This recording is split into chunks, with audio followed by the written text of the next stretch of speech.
Okay, so your semester project, how to get started. I gave you a link to the Case Study House Wikipedia webpage. The reason that I gave you the Wikipedia webpage is it has a list of pretty much all the houses. And it also has a list to the article that was written about the house. So for this example, I'm going to use the Eames house because I know I can find tons of information on the Eames house. And that's Case Study House number 8. So I'm going to click over here, Case Study House number 8, and it's going to bring up a PDF. That PDF is the actual article written in 1949 about this house. And this is a good place to start your research because you'll notice that in addition to some photographs, it's going to talk about how the house was put together. And it may mention some things like the types of construction, dimensions like a retaining wall 8 foot high. It may give you a little detail like this that might give you some insight into how the house was actually built. What you'll notice it didn't give you was a very good floor plan.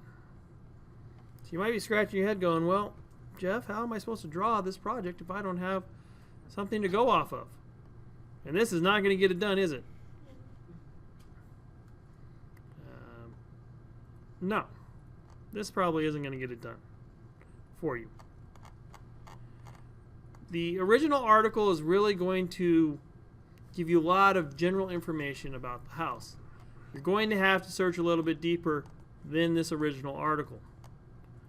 So if I now know that I'm using Case Study House number 8, the Eames house, you can probably type in Eames house plans. And you'll find that there's all sorts of websites about these buildings. And you may have to click through a few of them to get good information. Like here's a precedent study that some student did about the Eames house.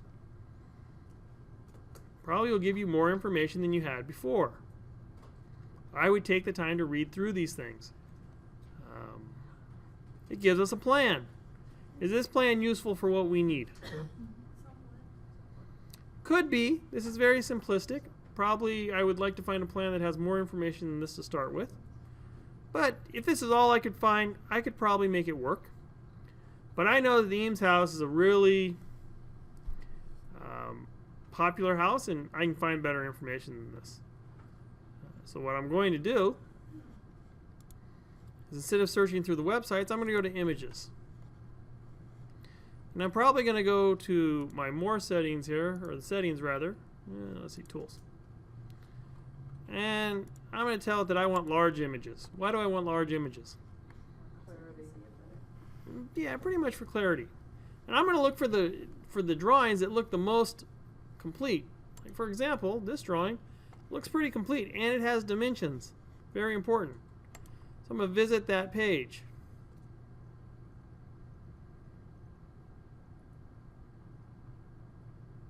This also looks like something that a student did. So when I do that, maybe these aren't the best drawings to use. Why am I not just going directly to where I know I can find the best Eames plans? Because I want to show you the struggle you may go through. This looked like a really good plan to start, but it's probably not going to be a really great plan. So we'll close out of that. We'll look for another plan. Here's a house that's not even the Eames house. Make sure you don't click on a plan and go, oh, that looks like a great plan, and build it, and then find out you built the wrong house. Like this. Obviously not an Eames house.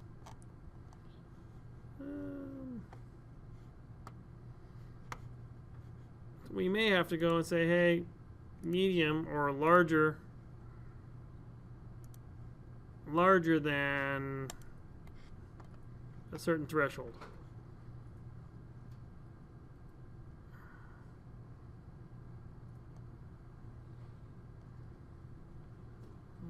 Okay, still not finding anything I really want. I may have to change my search term.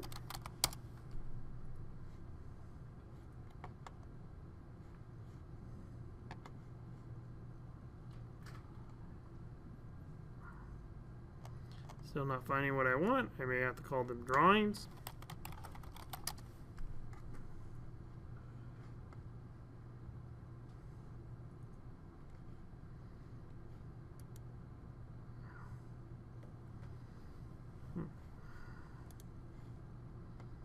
It's the same, looks like a woman. Same student's information, but this is a much better image of it, isn't it? So what I'm going to do is I'm going to save this image as. Save it somewhere in your computer that makes sense to you. Like you may want to save it under your documents. And say, you know, Eames floor plans.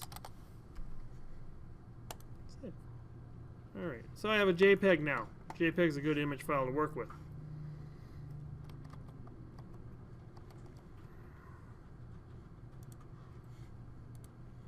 I have a blank project open in Revit, and I'm going to go to Insert,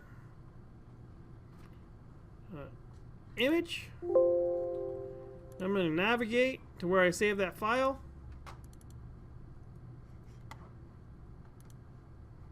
At least I thought where I saved that file. Didn't I save it right under ADT 201?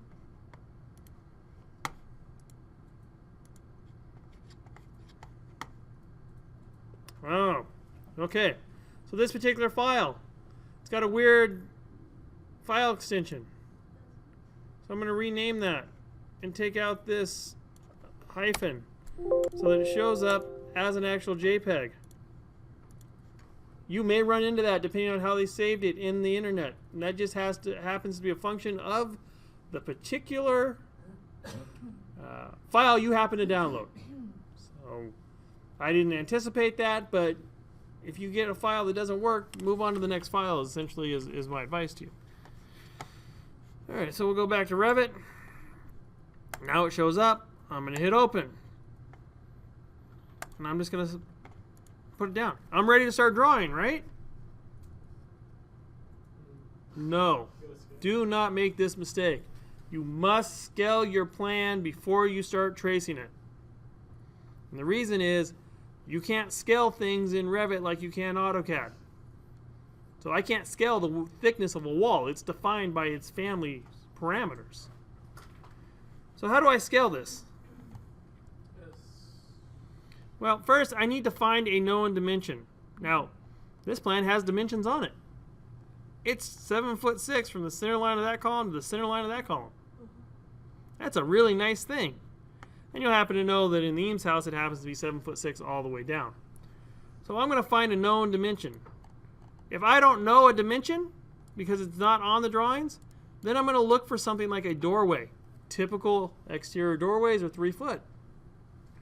I'm going to look for something that, or I'm going to look at my research and find out what's the column spacing in this particular project. Because that will probably be in the Arts and Crafts original article. If I can't find any of that information, I may want to consider doing a different house. But you can see this has taken us a whole 8 minutes and 45 seconds up to this point. Not super difficult. So, what I'm going to do is I'm going to go to Modify, select the image. I'm going to use this tool right here, Scale. All right. And I'm going to leave it on Graphical. I'm going to click, and I'm going to drag this out. What is the likelihood of that? Hold on. I'm going to zoom in, make sure I'm really accurate here, because I can't believe it's that close. Center line of that column. The center line of that column.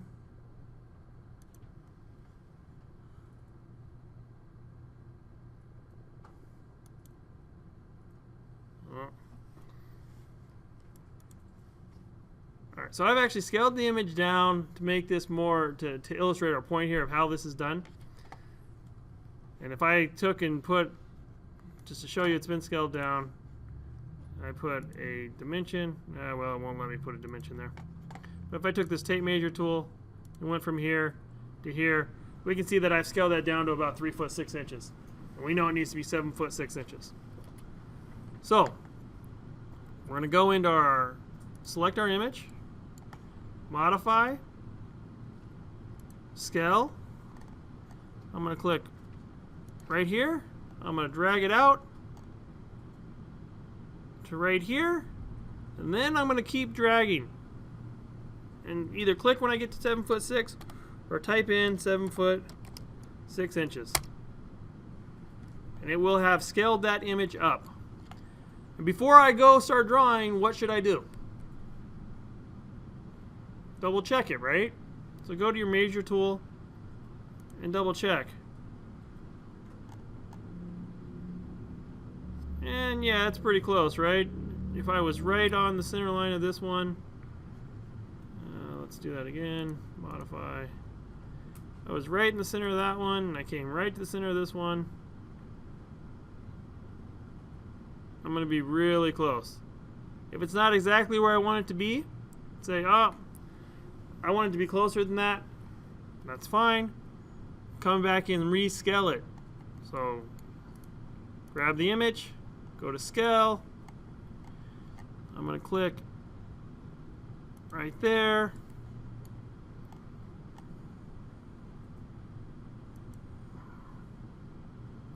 And I'm going to pull that back and type in 7 foot 6 inches. And that only scaled it ever so slightly.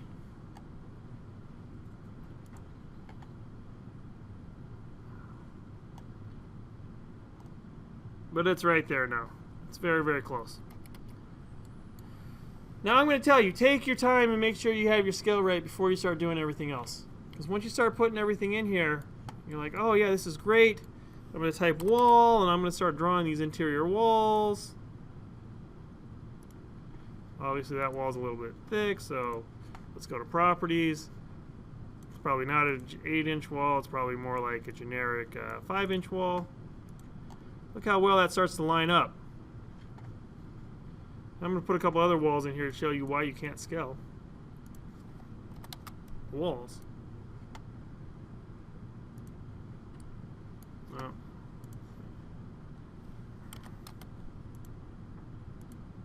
I'm using match attributes, or MA. Change those two walls. Make sure I change this to 5 inches before I start drawing. So I get a bunch of walls in here.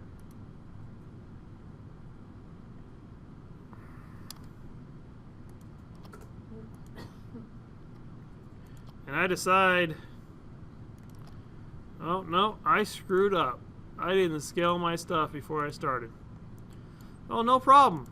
I'll just take these and scale them. Oh. Yeah, this might be a case where we want to lock or pin this.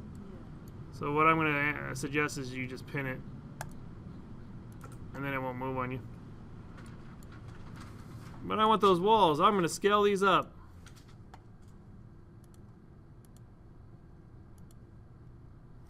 What scaled? Just the length of the wall. The width of the wall did not scale.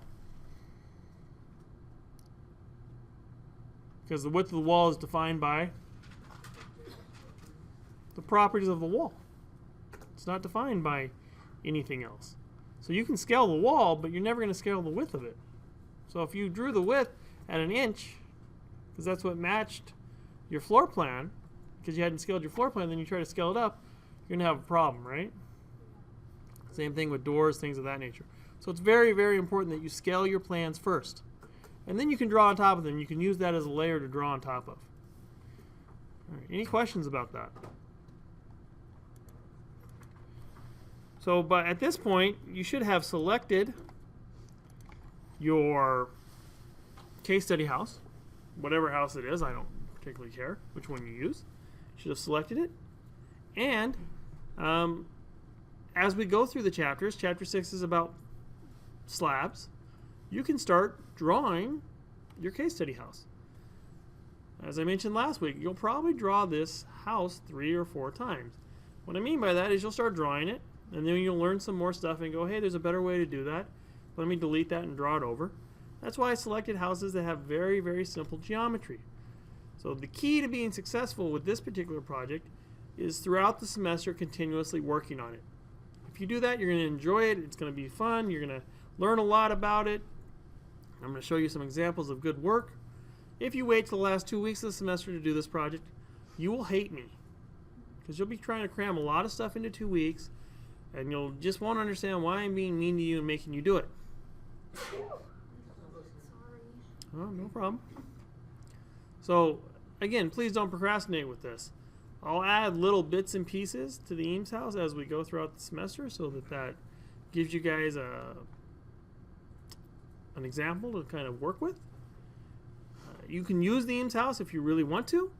I would encourage you to pick something besides the Eames house. It's been done 100 times, which means I've seen 100 really good examples of it, which means it just raises the bar for you in your particular project. So pick one of the houses that interests you, and they all have a little bit different look.